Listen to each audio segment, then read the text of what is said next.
And so here's the real problem of government. In the animal kingdom, there are no rules. Notice that it's extremely brutal and selfish. Anything that you can do in the animal kingdom to assure your own survival is fair play. And that's how animals play. And if you notice, animals tend to be very deceptive. They're very sneaky. Nature is very sneaky because when it comes to survival, it's a matter of life and death.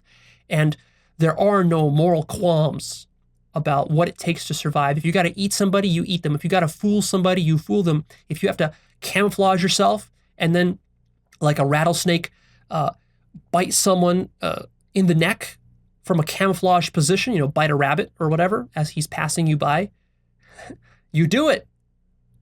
You do it. If you got to cannibalize your own children to survive, you do it. That's how nature works. It's extremely brutal. We as humans today, we find ourselves in a very cushy position where we are protected from this brutality. And that's thanks to government. And that's why government arose. Is because what happened was that as these resources got accumulated, there were many small tribes. Remember, humans were never individualistic. We always lived in tribes. 50 people, 100 people, 200 people, whatever it was, doesn't matter.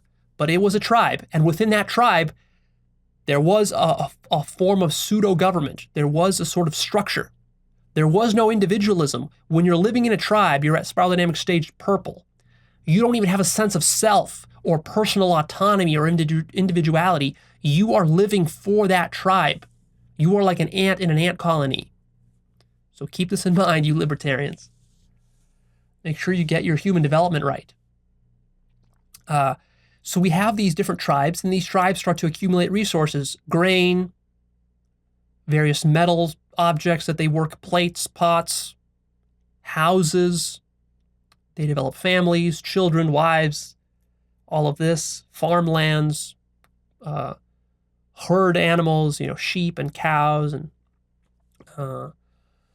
all this sort of stuff, skins and pelts and furs and all this, various kinds of tools, weapons. And now there's an interesting development. One tribe gets the crazy idea that, hey, instead of growing my own crops and herding my own animals and collecting food every day, that's a lot of work. Why don't I just go to the neighboring tribe, which is completely defenseless, has no perimeter, has no border, has no weapons, because all they do is they're just peacefully farming, and let me just conquer them and steal all their stuff. And while I'm at it, I'll rape their women too, and I'll enslave their children, and then they can work for me, and not only do I get to conquer them, but I get to enslave them such that they work for me and do all the work for the rest of my life. Brilliant. Perfect. This is the perfect survival strategy. So of course I make some weapons and I go do it. But what's the problem with this survival strategy?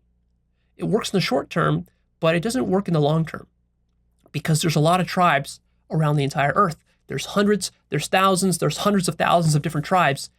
And there's always, under this situation, a stronger tribe.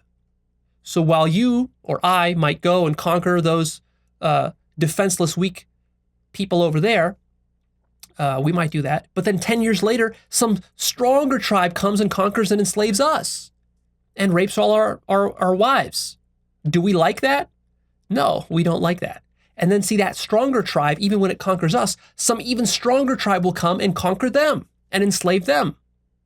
So what happens is that we see the rise of the classical Greek and Roman sort of city-state all throughout the Mediterranean and other parts around the world. We see societies as city-states, not countries, but city-states, which means it's a city with a walled perimeter, a very thick, high wall, and that wall is the only thing that protects that city and those citizens from being butchered. People don't appreciate this. You know what the standard was in the Mediterranean area with these city-states around 2,500 years ago? Here was the standard operating procedure. If your city got attacked and your wall was penetrated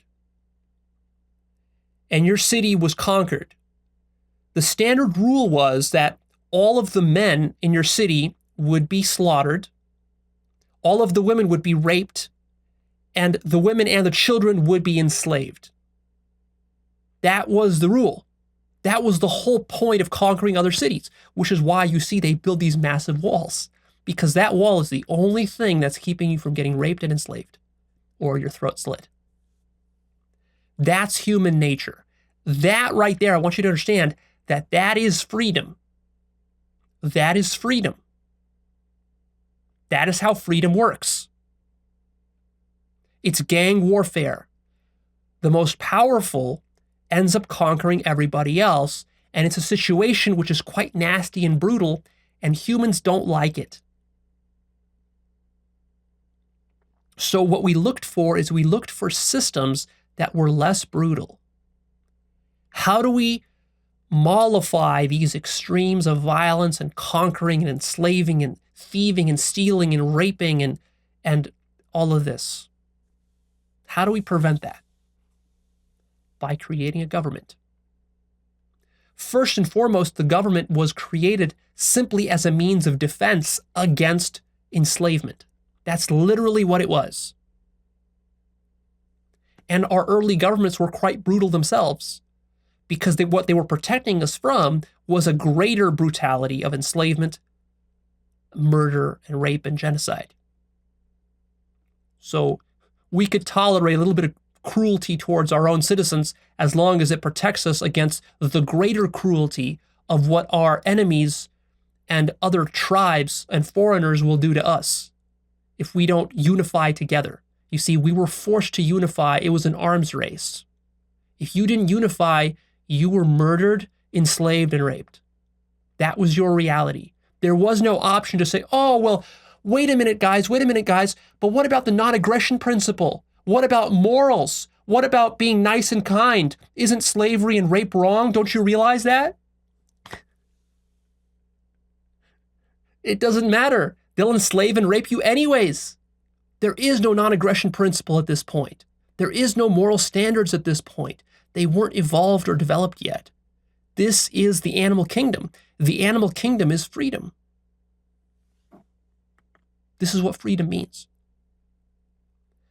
And this notion of freedom is extremely important for us to explain in a bit more detail, because so many people misunderstand freedom, and it leads to a lot of confusion within our politics.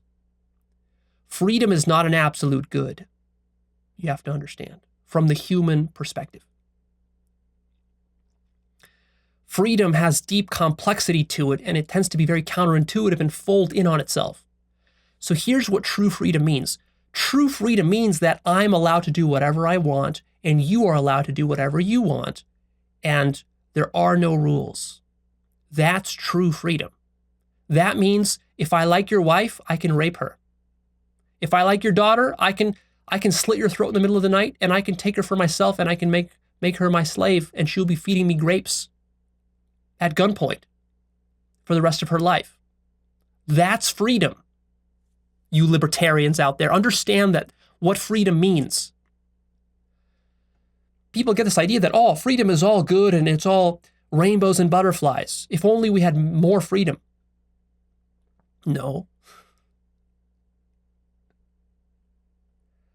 Freedom is something you need protection against. You're way too weak, and you care about your own petty little comforts in life too much to tolerate true freedom. So we, collectively as a species, what we did, the freedom was so brutal that we had to find systems to mollify it. And therefore, we accept limitation. In a sense, government is about reducing absolute freedom for the purpose of fairness and peace. So we accept certain limitations so that we can avoid getting enslaved and raped and thieved and murdered and scammed and all those other things. We need somebody to adjudicate these for us. We need to lay down some common rules that we can all agree upon, that we can act on, so that we can just live a peaceful life and just go about our daily business and just walk down the street without getting raped. That's the reality. But how do you get millions of people with different backgrounds, ethnicities, religions, languages, and worldviews and values and levels of development and consciousness? How do you unify all of those people to agree on a common set of rules about what is right and what is wrong? You might think, oh, well, it's obvious, it's easy. You know, people know that it's wrong to kill. No, they don't. No, they don't. People know that it's wrong to rape. No, they don't. People know that it's wrong to scam people. No, they don't. That's the whole problem. If they knew all those things, if people were just well-behaved, then you're right. We could live in libertarian fantasy and we wouldn't need any strong government or military or any of these things. But that's not real life. That's fantasy. I'm talking about real life. In real life, when you give people freedom, total freedom, they enslave, murder, and rape you. And they steal from you. That's what they do because that's survival. Survival is fucking brutal. It doesn't care about being good. It doesn't care about being moral. It doesn't care about being fair. It doesn't care about equality. It only cares about life, its own life. It doesn't care about other life. It only cares about its own life. It only cares about its own people, its family, its friends, maybe its tribe, maybe its religion, but nobody else outside of that. All foreigners are disposable. All minorities are disposable. Anyone who's not like me is disposable. Anyone with a different skin color is disposable. Anyone with a different gender is disposable.